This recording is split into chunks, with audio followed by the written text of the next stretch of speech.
ఏముందిరా బైబిల్లో? నీది కాని దానిపై ఆశపడితే పాపం కాదా? ఏకంగా దేవుడి దాని మీద ఆశపడితే పాపం కాదా? దశమ భాగము దేవుని సొమ్ము తింటే నాశనం అయిపోతామే. అందుకే పాపం ఏ పాపం చేయట్లేదు. మేము చర్చికి వెళ్తున్నాం, అన్ని బాగానే చేస్తున్నాం, అయినా మా బతికేలాగా ఎందుకు ఉందండి? నువ్వు దొంగోడు కదా, నువ్వు ఎలా బాగుపడతావు? ఆ అమౌంట్ గురించి నీకేంటి అసలు అవసరం? అది పనికి మాలి బుద్ధి కాదు.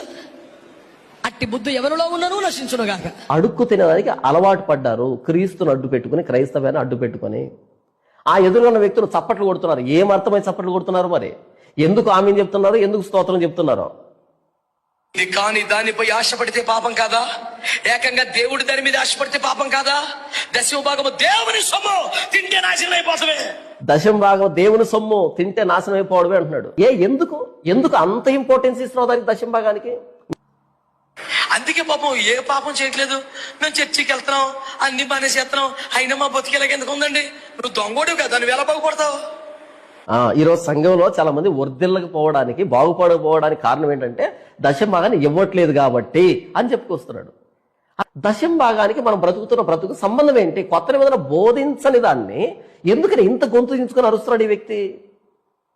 తినడానికి అలవాటు పడ్డాడు దశమ భాగాన్ని కాబట్టే. వినండి, రూపాయలు 90 కూడా మంది కాదు అసలు చెప్పాలంటే, కానీ 90 నీదేనా అన్నాడు. ఆ 10 ఇవ్వాలి కదా. మీరు గమనిస్తున్నారా? ఈ దశమ భాగాన్ని అర్థం చేయించడానికి ఎన్ని ఉపమానాలు తీసుకుంటున్నాడు, ఎంత వెటకారంగా మాట్లాడుతున్నాడు, ఎందుకు ఇంత సాగదీస్తున్నాడు? అలవాటు పడ్డారు డబ్బుకి, అలవాటు పడ్డారు. దశమ భాగం పోతే ప్రాణం పోవాలి, మనం ముట్టుకోకూడదు. మన కాదు సార్ అది, దేవుడు దశమ భాగం పోతే ప్రాణం పోవాలి, మనం దాన్ని ముట్టుకోకూడదు. దశమ భాగం అనేది ప్రాణమా? దశమ భాగం పోతే ప్రాణం పోవాలంట, దాన్ని ముట్టుకోకూడదంట. ఏమి నేర్పిస్తున్నారు సంఘానికి? వేదిక దేవుడు ఎందుకు ఇచ్చాడు? మీరు ఏం మాట్లాడుతున్నారు?